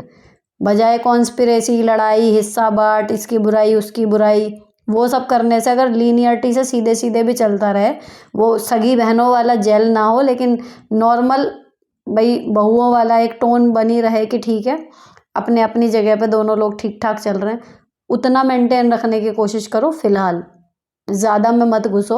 जब लगे कि वहाँ से भी थोड़ा सा आ रहा है रिवर्ट बैक, थोड़ा प्यार वगैरह सम्मान वो भी दे रही है, तब आप अपने इमोशन बढ़ाओ। इसकी अभी वॉल्यूम और अपने जो इंटेंसिटी है ना इमोशंस की, वो थोड़ी सी कम रखो। उस तक ना ये चीज़ जाए कि आप बहुत ज़्यादा मतलब वो है, तो वो बंदा टेकन फॉर ग्रांटेड लेने लगता है। तो नॉर्मल रहो कि जस्ट कि रह रहे हैं, बिगड़नी नहीं चाहिए बात, नॉर्मल रहो। अब जितने भी ऐसे क्वेश्चन थे ना जो इतने बड़े थे लगभग, वो मैंने सारे पढ़ लिए। कुछ के जवाब कमेंट में दिए और कुछ को यहाँ बता दिए। अब जो ऐसे ऐसे ऐसे करके 3-3 4-4 बार वाले हैं ना, कोशिश कर रही हूँ उनको पढ़ने की, लेकिन अगर बहुत ज़्यादा देर लगी तो मैं फिर इनका टेक्स्ट में जवाब दूंगी, यहाँ पर नहीं दूंगी। इसीलिए मैंने पिछली बार आपसे रिक्वेस्ट की थी कि हो सके तो क्रिस्प और शॉर्टेस्ट फॉर्म में अपना क्वेश्चन लिख के भेजो, जिसमें बात पूरी समझ में आ जाए, लेकिन पढ़ने में टाइम कम से कम लगे। ठीक है? तो आप प्लीज़ उसका ध्यान रखना, तो जल्दी से जल्दी आपके क्वेश्चन का जवाब जो है वो मैं दे पाऊँगी। अब ये है, हेलो मैम, मुझे समझ नहीं आ रहा मैं कैसे बताऊँ आपको। मैं डेली आपके व्लॉग्स देखती हूँ, तो सब प्रॉब्लम का रिप्लाई आपके आंसर में ही मिल जाता है, बट आज मुझे मैसेज करना पड़ रहा है। मेरी मदर इन लॉ का हार्ट सर्जरी हुआ था 2 दिन पहले। मेरी शादी को 12 साल हो गए हैं। मेरी 4 ईयर्स के ट्विन बॉय हैं, LKG में। मुझे अभी तक कभी फिजिकली प्रॉब्लम में इन लॉज ने सपोर्ट नहीं किया। सास ने भी बच्चे होने के बाद से ज़िंदगी बिल्कुल झंड कर रखी है। किसी चीज़ में कोई सपोर्ट नहीं, ना घर के काम में, ना बच्चों को देखने संभालने में। अपने पीहर रह रह कर मैंने अपने बच्चों को 1 साल का किया। मेरे 3 सिजेरियन हुए हैं, 2 टाइम बेबी ट्यूब में थे इसलिए, और 3 ट्विंस के टाइम। मुझे बैक में बहुत पेन रहता है, माइग्रेन से पूरी नाइट नींद भी नहीं आती। पूरा दिन कैसे निकलता है पता ही नहीं चलता काम में। मेरी सास और सिस्टर इन लॉ से भी बॉन्डिंग नहीं है। 4 साल से नॉर्मली बात करती हूँ, बट इन लोगों ने कभी मेरी प्रॉब्लम या मेरी सास की प्रॉब्लम थी, उनको मैंने 4 टाइम अकेले संभाला। एक दिन भी नहीं आई सपोर्ट करने। उनको पैरालाइज हुआ तब 1 मंथ, लेग फ्रैक्चर हुआ तब 6 मंथ बाद, और अकेले सब मैनेज करती रही। उसके बाद भी मुझे मेरी सास ने इतना बुरा बना दिया सबके बीच, जैसे कि मैंने कभी कुछ किया ही नहीं। इनकी बेटियों ने ही किया है। सब करे कराए पर पानी तो फेरा ही। साथ में मुझे और मेरे बच्चों को भी कुछ नहीं समझती, और कोई बात होती है तो मुझे मेरे हस्बैंड और बेटियों के बीच झूठा बना देती हैं। हद से ज़्यादा गंदी बातें बोली। 2-3 बार तो मेरे हबी और मुझ में इतना झगड़ा करवाई, हाथ उठवाया, जो कि मैंने रोक दिया हर बार। लेकिन मैंने बोला कि मैं सही हूँ, तो मैं किसी की गलत और गंदी बात नहीं सुनूंगी, ना मुझसे कोई बदतमीज़ी करने की कोशिश करना। मेरी बॉडी सपोर्ट कर रही है, तब तक मैं सब तुम लोगों का करती थी, लेकिन अब मेरी प्रायोरिटी पहले बच्चे और मेरी बॉडी है, वैसे ही काम होगा। 3-4 मंथ से मैं ओनली मेरे काम से काम रखती हूँ, क्योंकि मैं बहुत परेशान हो चुकी हूँ। जब मुझे और मेरे बच्चों की तबीयत ख़राब है तो मेरी सास घर छोड़कर खुद के पीहर या कोई और फंक्शन अटेंड करती रहती है, जबकि घर और बच्चे और मैं खुद ही करती हूँ। क्योंकि कितनी तबीयत ख़राब क्यों ना हो, कभी हबी उनको ये तक नहीं कहते अपनी माँ को कि तुम घर में तो रहो। और आज ही सिचुएशन है तो मेरी सिस्टर इन लॉ 3 हैं, सबके 18 से 22 साल के बच्चे हैं। खुद तो अपनी माँ की सेवा करने के लिए रुकने को रेडी नहीं, और मुझे एक्सपेक्टेशन पहले की तरह कर रही हैं। जैसे मैंने पहले सास की केयर करी वैसे करूँ मैं। पहले की बात अलग थी, मैं सब हैंडल करती थी क्योंकि उस टाइम मेरे बच्चे नहीं थे, बॉडी फिट थी, मैंने किसी को कुछ हेल्प के लिए नहीं बोला। अब इन लोगों को ये भी नहीं दिख रहा कि मेरी तबीयत 15 दिन से ख़राब है, उसके बावजूद मैं घर बच्चे सब संभाल रही हूँ। अब ये सर्जरी में ठीक होने में टाइम लगेगा, फिर भी मुझे हेल्प करने का ना तो हबी सोच रहे हैं ना नंदे। सबको लग रहा है कि घर रुकेंगे तो काम में हेल्प करनी पड़ेगी। अब आप बताओ मैं क्या करूँ, मुझसे नहीं हो पा रहा सब मैनेज। और मन तो करता है इनको बोल दूँ कि मैं तो कभी तुम्हारी माँ का कुछ कर ही नहीं रही थी, तो क्या उम्मीद करते हो कि बहू करेगी। बट मैं इस टाइम कुछ नहीं बोल रही। सिस्टर इन लॉज ने भी बहुत गंदा बिहेव किया है मेरे साथ। बर्दाश्त की लिमिट क्रॉस करने के बाद मैं बहुत टाइम से इनसे एक लिमिटेड बात ही करती हूँ, क्योंकि इन लोगों ने सास को भड़का भड़का कर मेरे और हबी के रिश्ते को तोड़ने की बहुत कोशिश करी है। बच्चे होने के बाद अब मैं इतनी स्ट्रांग हो गई हूँ मन से कि मैं परवाह ही नहीं करती कि सबकी, क्योंकि मुझे 7 साल बाद बहुत मुश्किल से प्रीटर्म बेबीज हुए हैं। मैं अब फर्स्ट प्रायोरिटी मेरे बच्चों को ही देती हूँ, जो कि अब इन लोगों को लगता है कि जैसे पहले सब अकेले करती थी वैसे ही करती रहे। अब मुझसे नहीं हो पा रहा। मैं एक ही बहू हूँ, मेरी नहीं बट 2 पोते हैं इनको, उनके कभी 2 मिनट भी ना कभी रखती ना काम। ऊपर से गंदी बातें बोलती हैं पीहर वालों को। मुझे और सास तो हैं जो है नंदे और सास बने बैठी हैं। ससुर हैं नहीं, जिनकी कमी पति पूरी कर देते हैं। पूरी लाइफ ही डिस्ट्रॉय हो गई मेरी तो।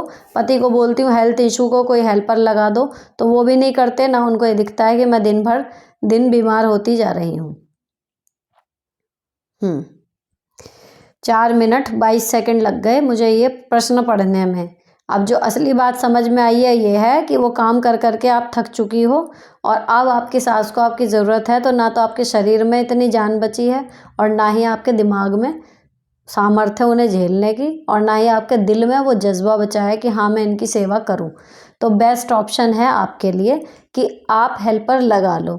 अब क्या हो रहा है कि हस्बैंड मान नहीं रहे, तो फिर आप भी नहीं करोगी। जब माँ को खुद परेशानी होगी, कोई उनकी देखभाल नहीं करेगा, अपने आप हेल्पर लगाएंगे, लेकिन उससे पहले आपकी थू थू होगी सब जगह कि बहू के होते हुए बेचारी सास सड़ गई। उस चीज़ को झेलने के लिए तैयार रहना। कोई बैठ के ये जो आपने पूरा लंबा लिखा है 4 मिनट का, मैंने तो पढ़ दिया। कोई आपकी बात उस टाइम सुनने वाला होगा नहीं कि आपके साथ क्या क्या हुआ।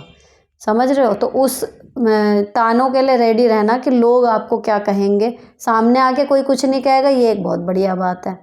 पीछे सब कहेंगे, इसके लिए मेंटल प्रिपेयर्ड रहना। और ये अच्छी बहू का ताज जब आपने उतार के रख दिया है, अब आप बिल्कुल सही जा रहे हो। अपने बच्चों का और अपने शरीर की प्रायोरिटी आपकी जो रही है उसको सच में मना के चलो, क्योंकि ना तो बच्चों का ये टाइम वापस आएगा, उनको इस टाइम आपकी ज़रूरत है। और अगर आपकी बॉडी और ज़्यादा गिर गई तो उसका भी लॉन्ग टर्म नुकसान आपके परिवार को झेलना पड़ेगा। सास के साथ केयर टेक करने की ज़रूरत है। जब आप हाथ खींचोगी तो आपके पति झक मार के हेल्पर रखेंगे, और तब आपकी प्रॉब्लम हो जाएगी सॉल्व। बाकी आप जा सही रही हो, कुछ गड़बड़ नहीं है। अगला बड़ा question. Thank you so much ma'am कि आपने इस सीरीज़ को स्टार्ट किया। मेरा क्वेश्चन है कि मेरे हस्बैंड 2 भाई और 1 बहन है, मैं सबसे छोटी बहू हूँ घर में। सवाल मेरा यह है कि मेरा एक बेटा है, सी सेक्शन डिलीवरी हुई थी, मेरी सास ने कोई हेल्प नहीं की। मैंने बहुत ज़्यादा डिप्रेशन वाला टाइम बिताया। एक टाइम पे कोई नहीं, बट जब जेठानी को बेटी हुई तो मेरी सास प्रेगनेंसी टाइम से पहले ही पहुँच गई वहाँ रहने, और अब वो बच्ची 3 साल की हो गई है। इस दरमियान मेरी सास ने सब कुछ, यहाँ तक कि घर भी छोड़ के उनके साथ रही। उनकी बेटी को पालने में पूरा 100% दिया। उस टाइम ससुर मेरे पास आ गए खाने की दिक्कत को लेके। हम जेठानी और देवरानी को कर बिल्कुल पास में ही है जैसे आपका है। मैंने उनसे किसी भी तरह की उम्मीद ही छोड़ दी थी, क्योंकि उन्होंने जेठानी को चुना, उसमें कोई क्या ही कर सकता है। बट अब किस बात को लेकर के जेठानी से उनकी बहस हो गई, और बात इतनी हो गई कि पिछले 4 साल से जो वो वहाँ रह रही थी अब यहाँ आ गई हैं मेरे घर। मुझे हर संडे ट्रेलर सा देने आती थी। जेठानी बैंक पीओ और मैं आपके जैसी बेसिक की टीचर। उस पर भी बहुत ताने, उनकी सही जॉब है, तुम्हारी तो क्या ही है। अब मैं क्या करूं? उनके यहाँ आ जाने से मेरे सारे पुराने घाव जैसे फिर ताज़ा से हो गए हैं। मैंने कैसे भी अपने आप को सिचुएशन में ढाल लिया था, बट अब जब वो यहाँ आ गई हैं तो मेरा उनके प्रति क्या एटीट्यूड होना चाहिए। हालांकि वो सिर्फ मुझे एक ऑप्शन ही मानती हैं कि वो नहीं तो तुम। हस्बैंड कहते हैं कि माँ बाप हैं, अगर वो नहीं करेंगे तो मैं करूँगा। उन्होंने क्या किया उसको वो जानने में कैसे उनके साथ गलत कर सकता हूँ। दी आंसर ज़रूर कीजिएगा। Thank you. अगर वो आपको एज ए ऑप्शन ट्रीट कर रही हैं, है ना, तो आपको भी यही करना है कि भैया उन्होंने छोड़ दिया, मेरा पति करेगा, क्योंकि वो बेटा है, पति की पत्नी हूँ, इसलिए मुझे भी करना पड़ेगा। इमोशनल कांटेक्ट आपका पहले ही नहीं है, अब भी नहीं होगा। काम बढ़ जाएगा, नो डाउट, लेकिन जो रिस्पेक्ट उनको मिलनी चाहिए थी आप चाह के भी उनको नहीं दे पाओगी। ठीक है, तो इस चीज़ को पहले एक्सेप्ट कर लो कि भाई मेरे मन में जो आ चुकी इतनी टाइम की खटास वो तो ख़त्म होगी नहीं।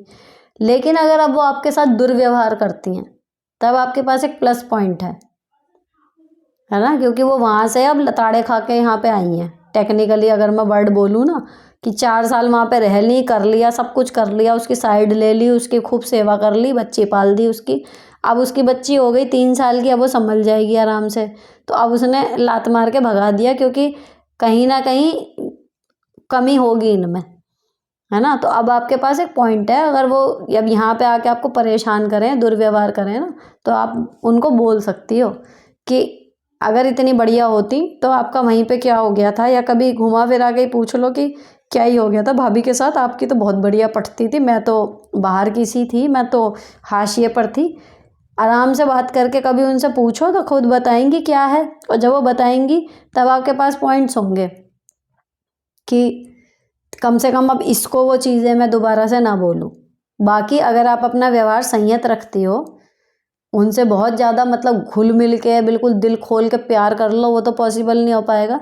लेकिन अगर आप कोई बदतमीज़ी नहीं करती हो, अपना व्यवहार संयत रखती हो, तो उसका आपको एक फ़ायदा हो सकता है कि हो सकता है उनका बाद में हृदय परिवर्तन हो कि भाई मैंने इसके साथ इतना अच्छा बिहेव नहीं किया, लेकिन फिर भी ये नॉर्मली रह रही है, इतनी बदतमीज़ी मेरे से कर नहीं रही कि मैं यहाँ रह ना पाऊँ। तो हो सकता है अगर थोड़ी भी उनमें होगी इंसानियत या समझदारी, तो हो सकता है उनका मन बदले और अब वो आपके साथ अच्छे से रहें। तो पहले से पहले वो मत पालो अपने दिमाग में कि मतलब कि कुछ बुरा ही होगा। पॉजिटिव रहो, देखो क्या होता है, कैसे रहती हैं, पहले से अब कुछ ना कुछ चेंज तो आएगा। एक आया है कि भाभी मुझसे सही से बात नहीं करती, भाई के सामने कहती हैं कि ये खाली बैठे हैं, हम काम नहीं कर रहे, और इस तरीके से काम करती रहती हैं कि क्या बवाल कर रहा, भाई को बुरा लगेगा। लेकिन उनको ये लग रहा है कि मेरी अच्छाई का ऐसे ही ससुराल में फ़ायदा उठाया जा रहा है और ऐसा ही पीहर में।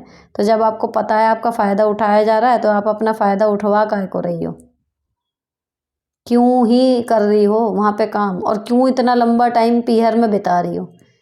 नॉर्मल आओ, चाय पानी तो अगली पूछेगी, चले जाओ अपना 2-4-6 घंटों में।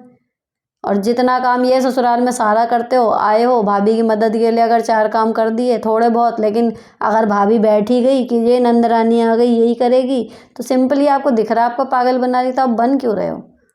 अपना आना जाना और टाइम ड्यूरेशन जो वहाँ रुकने की है वो उस हिसाब की कर दो, तो भाई भाभी भी अपना शांति से रहते रहेंगे और आपका और भाई का रिश्ता बना रहेगा। वरना आपके और भाभी की खटपट का है ना, सबसे बड़ा जो भाभीयों के टॉर्चर नंदे झेल लेती हैं, उनके जवाब नहीं देती होते हुए भी दिख रहा है सामने के सामने बदतमीज़ी कर रही है भाभी, और फिर भी नंदे कई बार पलट के नहीं बोल रही होती। सिंपल एक रीज़न वही होता है कि उनका और भाई का रिश्ता ख़राब हो जाएगा, क्योंकि फिर भाई फंस जाएगा कि बहन को चुनूं या पत्नी को, ऑब्वियसली पत्नी को चुनेगा। तो वो कहीं ना कहीं अपने भाई का मुंह देख के ही भाभीयों की जलालत झेल लेती हैं। कई जगह होता है ऐसा, नहीं हर जगह नंदे ही मतलब टॉर्चर कर रही हैं, नंदे ही भाभी का जीना हराम कर रही हैं। कई भाभियाँ भी इतनी महान होती हैं कि नंदों का लिटरली पेहर छुड़वा देती हैं, इतना जीना हराम कर देती हैं उनका। तो जब तक वो नंदू ने झेल रही होती है, वो सिर्फ अपने भाई के लिए ही झेल रही होती है ना। तो अब आप अपने भाई का सोच के, अगर वो रिश्ता आपको लंबा चलाना है ना, तो मेरी सलाह यही है कि आप अपना पीहर में ड्यूरेशन कम कर दो और लिमिट में जाओ आओ, लिमिटेड टाइम के लिए जाओ आओ, ताकि ये काम कौन ज़्यादा करेगा वो इशू ही ना हो। जितनी देर आप बैठ रहे हो, चाय पानी बनाती है ठीक है, नहीं भी बनाती पानी लो, खुद पियो, मिलो अपने भाई से माँ बाप से और अपने वापस घर आओ। आप किसी की गर्दन पकड़ के अपनी ज़बरदस्ती इज्जत करा नहीं सकते। और अगर किसी ने कसम ही खा ली ना कि नंदों के आने के बाद मैं तो यही रंग दिखाऊंगी, वो दिखाएगी, आप उसको चेंज नहीं कर सकते। तो अपना जो कर सकते हो उसे चेंज करो कि भैया लिमिटेड जाओ, मेरी सलाह तो यही है। अब एक ये है लगभग 5 से 6 पेजेस का, मतलब ऐसे ऐसे करो तो 5 से 6 बार समझिए जा रहे हैं। लेकिन इन्होंने एक उसमें कहा था कि आप चाहें तो इसमें शॉर्ट में बता दें, और ये इस वीडियो का लास्ट कमेंट होने वाला है। इसमें इन्होंने शॉर्ट में जो बताने को बोला है, इनकी मैं बताऊं प्रॉब्लम मेन जो है कि सास और नंद जो हैं वो ना तो इनको सपोर्ट करती हैं ना इनकी तारीफ़ करती हैं, लेकिन हर चीज़ में हिरस इतनी करती हैं, इनकी तो इनकी, इनके बच्चों की। ठीक, मतलब बच्ची जो टिफ़िन में फ्रूट लेके जाएगी वो सास को भी खाना है, एनिवर्सरी पे अगर ये साड़ी पहन के अच्छे से तैयार होंगी तो वो नॉर्मल कपड़ों में भी घूम रही होगी तो पहन लेगी। एनिवर्सरी का केक तक सास काटती है अपने बेटे के साथ, ठीक है। तो अब ये इकलौती बहू है, अलग होने का ऑप्शन इनके पास है नहीं। बेटा इनका जो पति है मतलब वो कहने की वो श्रवण कुमार है, तो अलग तो ये हो नहीं सकती। रह रही हैं, इग्नोर करें तो कहाँ तक करें। दो दो पीस हैं ऐसे जिन्होंने इनका जीना हराम किया हुआ है। मतलब नंद है ससुराल से कह के आएगी मैं घर जाके काम कराने जा रही हूँ और फिर यहाँ आके बैठ जाएगी। तो भाई साहब मतलब पूरे कैरेक्टर हैं दोनों लाइफ में जो इनके हैं, हाउ टू हैंडल। अब पहले मैंने सोचा कि इस क्वेश्चन को जो है मतलब क्या करूं कैसे ना करूं, लेकिन एंड में फिर इन्होंने लिखा कि सुसाइडियल थॉट्स तक आते हैं। तो बहन देखो, इन दोनों कैरेक्टर की वजह से अपनी लाइफ ख़त्म कर देने का सोचना भी बहुत ही गलत है। बिल्कुल मत सोचो ऐसी बात कि सुसाइडल थॉट ये टेम्परेरी हैं। लाइफ में थोड़े ज़्यादा टाइम के लिए आए हैं ये रिश्तेदार, लेकिन इसकी वजह से आप अपनी ज़िंदगी ख़त्म कर लो। इसकी वजह से और बाकी चीज़ें ख़त्म करो ना, जिनकी मतलब ख़त्म होने से आपको कोई ज़्यादा प्रॉब्लम नहीं होगी। आप लाइफ ही ख़त्म कर लोगे क्योंकि आपकी सास और नंद आपकी कॉपी करती हैं। सोच के देखो, आपकी लाइफ इतनी सस्ती इतनी छोटी है, इसलिए पैदा किया था आपके माँ बाप ने, इसलिए पाल पोस के बड़ा किया था, तिल तिल पढ़ाया लिखाया था, सारी चीज़ें की थी कि आप किसी के कॉपी करने से या किसी के हिरस करने से या किसी के झूठ बोलने की वजह से आप अपनी जान मतलब ख़त्म कर लेंगी। सोच के देखो, सुसाइड बहुत बड़ी बात है। आते हैं विचार कि ऐसे जीवन से तो अच्छा आदमी मर जाए, उस फेज से मैं गुजरी हूँ। लेकिन फिर एक बात आती है कि जो ये प्रॉब्लम हो रही है, जिन रिश्तों की वजह से हो रही है, मैं पूरा जीवन ख़त्म कर दूँ, इससे अच्छा वो रिश्ते ना ख़त्म कर दूँ। जीवन भैया बना बनाया भगवान ने इतना कुछ दे के भेजा है, दिमाग, बॉडी, टैलेंट्स, तो उसको आप ऐसे ख़त्म कर दोगे कि क्योंकि किसी ने आपकी नकल उतारी या किसी ने आपका मतलब झूठा सच्चा बोल बोल के आपको इरिटेट कर रहा है। तो इरिटेशन इतनी बड़ी चीज़ थोड़ी होती है कि उसके लिए सुसाइड करने की सोचो। पहली चीज़ तो ये, ठीक है। तो सुसाइड के बारे में तो ऐसे भी नहीं सोचना है। अब दूसरी चीज़ है कि इसे हैंडल कैसे करोगी आप, ठीक है। मान लो अब फनी सिचुएशन बताती हूँ, केक काटना है एनिवर्सरी का, आपकी सास काट रही हैं आपके साथ, है ना। तो आप सीधे बोल सकते हो ना उस चीज़ को कि मम्मी जी केक तो आपने काट ही लिया, सो भी आप यहीं जाया करो। भाई जब आदमी सोच ही नहीं रहा किसी चीज़ के बारे में, या फिर जो सासें बहुओं को बिल्कुल वो करती हैं कि बिल्कुल ही जैसे ज़रूरत ही नहीं है, तब सीधे बोलो कि भैया लेके क्यों आए थे, काहे के लिए लेके आए थे। बच्चे पैदा करने के लिए लेके आए थे तो वो कर दिए, फिर हमें भगा दो, घर से बाहर निकालो, ख़त्म करो ये शादी जब इतनी खटक रही हूँ मैं। एक आध बार जब आप कस के जवाब दे देते हो ना, दो टूक, पूरा दिन मत बड़बड़ाओ, गाली गुप्तारी मत करो, लेकिन सीधे पूछो तो कि अगर इतनी प्रॉब्लम है मुझसे, मुझे लेके क्यों आए थे, तो क्या ही करूं मैं। और अब ज़रूरत नहीं है, मतलब पोता पोती पैदा हो गए हैं, बस मेरी ज़रूरत नहीं है, तो फिर मुझे निकाल के बाहर करो, ख़त्म करो ये रिश्ता कि भैया इसीलिए लाए थे तेरे को, बस हो गया काम। ऐसे तो ऐसे ठीक, जीना हराम कर रखा है। अब दूसरी चीज़ क्या है, अब आपकी गलती क्या हो रही है। मान लीजिए आप फ्रूट बच्चे को दे रहे हो, फ्रूट में टिफ़िन में, वही फ्रूट आपकी सास खा रही हैं, तो मुझे ये जानना है इसमें प्रॉब्लम क्या है। अगर आपकी सास आपके घर में रहती हैं, खाने पीने के लिए कहाँ जाएंगी वो। और अच्छी बात है अगर उन्हें हजम हो रहा है, क्योंकि एक एज के बाद तो आदमी देखते रह जाता है, उसे हजम ही नहीं होती चीज़ें। तो अगर वो खा रही हैं तो क्या प्रॉब्लम है भाई। अगर आर्थिक स्थिति इतनी ख़राब है कि एक ही सेब है तो बच्चे को दूं या बुढ़े को दूं, तो आदमी सोचेगा कि अरे मैं पहले अपने बच्चे को दे दूं, इस बुढ़े का खाना इतना ज़रूरी नहीं है। लेकिन अगर आर्थिक स्थिति ठीक है, आपकी सास बीमार रह रही है, तो बच्चा, बड़ा, दादी, बाबा जो भी हैं, सबका अधिकार है भाई, जिसका जो मन करे वो खा सकता है ना। तो जब वो रह जा रही हैं तो खाने कहाँ जाएंगी। तो इस चीज़ में तो आप गलत हो कि जी वो यही खा रही हैं। दूसरी चीज़, आप साड़ी पहन के तैयार हुई, वो भी हो गई, तो आपको क्या फ़र्क पड़ रहा है। आपकी थोड़े ही उतारने को कह रही है वो कि तू हल्की पहन, मैं तेरे से भारी पहनूंगी। अरे पहन रही है पहनने दो। मैंने वो नहीं बनाया था video, how to handle copy cats, वो इसीलिए तो था। आपको तो इसे ऐसा गेम लेना है, जो आपको अपनी सास से कराना हो ना, वो आप खुद करके दिखा दो और फिर देखो मज़े कि अब मम्मी करके आएंगी और वो आएंगी। तो आपके लिए तो ये एंटरटेनमेंट का वो बन सकता है, सिर्फ अपना माइंड सेट बदलने की देर है। ये सारी बातें मैं आपको इसलिए कह रही हूँ या तो आदमी के पास हो ऑप्शन निकलने का सिचुएशन से, पर जब आप सिचुएशन से निकल ना सको तो फिर उसको एंजॉय करना सीख लो। बस ये माइंडसेट रखो। तो जो कुछ भी आपके आसपास हो रहा है ना, तो जिस चीज़ को आप बदल नहीं सकते उस पर ध्यान मत दो। जो चीज़ आप बदल सकते हो, आपका माइंडसेट और आपका रिएक्शन करने का तरीका, उस पर अगर आप काम कर लो तो आपकी लाइफ सॉर्टेड हो जाएगी। तो यहाँ पर एपिसोड 62 के या 63 है ये, इसके सारे ही प्रश्नों के जवाब मैंने दे दिए। और एक आध जो है वो अति में बड़ा है, 2 मैंने छोड़े हैं जो बहुत ही ज़्यादा लंबे हैं, एक्सट्रीम, और उनको शॉर्ट करना भी पॉसिबल नहीं हो पा रहा। तो उनके लिए मैं माफ़ी चाहूँगी। आप थोड़ा सा क्रिस्प और इतना लंबा तक भी लिखोगे तो मैं पढ़ पाती हूँ। बहुत ऐसे ऐसे ऐसे ऐसे करके अगर 4-6 बार हो रहा है तो वो मुश्किल हो जाता है रीड करने में, ठीक है। तो यहाँ पर यह एपिसोड ख़त्म होता है। इसमें आप जो भी कमेंट करना चाहो करना, और मैं पूरी कोशिश करूँगी कल के वीडियो में उसको बताने की, ठीक है। तो चलो मिलते हैं अगले एपिसोड में। Till then bye bye, stay beautiful always.